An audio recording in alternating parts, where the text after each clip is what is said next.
नमस्कार मित्रांनो, स्वागत आहे तुमचं एका नवीन ब्लॉगमध्ये. आज आपण इथं सासरवाडीला माझ्या म्हणजे नाशिकला आलेलो आहे. तर नाशिकचा आज बेत का नाही जरा वेगळा आहे. रोज आमच्याकडे का नाही बिर्याणी, गरम गरम भजी, पावसाळ्याचं वातावरण चालू आहे त्याच्यामुळे सगळं का गरम गरमच आहे. आज एक वेगळं आहे ते म्हणजे मक्का. आज आमच्याकडं मक्काचा बेत आहे. तर चला तुम्हाला सांगतो की मक्का कशी भाजायची आणि कशी खायची. तिकडे समोर चूल पेटलेली आहे. चूल दाखवा आपले कॅमेरामॅन. बरोबर नाही आलं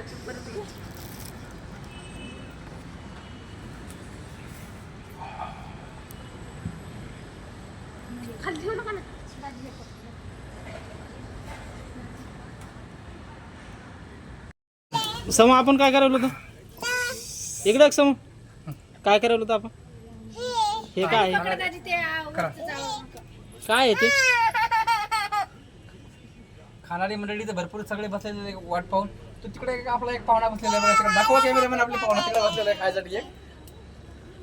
आपण जबाबदारी माझ्यावर आली भाजायची सध्या ही 1 2 3 4 पर्यंत भरपूर येतं. सर्वप्रथम मस्त चूल भाजून घ्या. ही चूल गरम करायची, जाळ मस्त हे करायचा. गॅसवर नाही भाजायचं, गॅसवर जरा चांगलं लागत नाही तर काय नाही. त्याच्यामुळं चुलीवर एकदम व्यवस्थित, नंतर लिंबू वगैरे मीठ वगैरे लावून आहा एकदम चवदार मस्त एकदम. हे पाहुणे मंडळी वाट पाहून बसलेले आहेत. सगळ्यात जास्त आतुरता यायले काय खायचं काय आहे ते. बिर्याणीची बेत होता पण आज आम्ही कॅन्सल केला बिर्याणीचा बेत. आणि मक्का हे काय बक्का नाही मक्का मक्का ग मक्का भैया बोल रे. काय बोलू काय बोलतो मदत करण्यासाठी आपल्या भयान खूप मदत केली बरं का. माळव्याशी का नाही भांडणं केली त्या माणसानं. भया भांडला 5 रुपयाला द्या 10 रुपयाला द्या असं म्हटलं भैया. तो आहे का नाही. अजून एक आपला तर पाहुणा दाखवा. पाहुणा मध्ये काय बघा ते बसलेला आहे.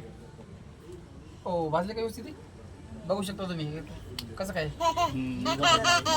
जरा आणखीन थोडं एक असं हसतंय भाजलं का नाही. हा एक नंबर. कसं आहे तुम्ही याचा अनुभव घ्या. मस्त घरी कंच आणायची, मस्त चूल पेटवायची. हा एक तर अरे काय ते 50 रुपये 10 रुपयाचे खाता 100 रुपये बाहेर.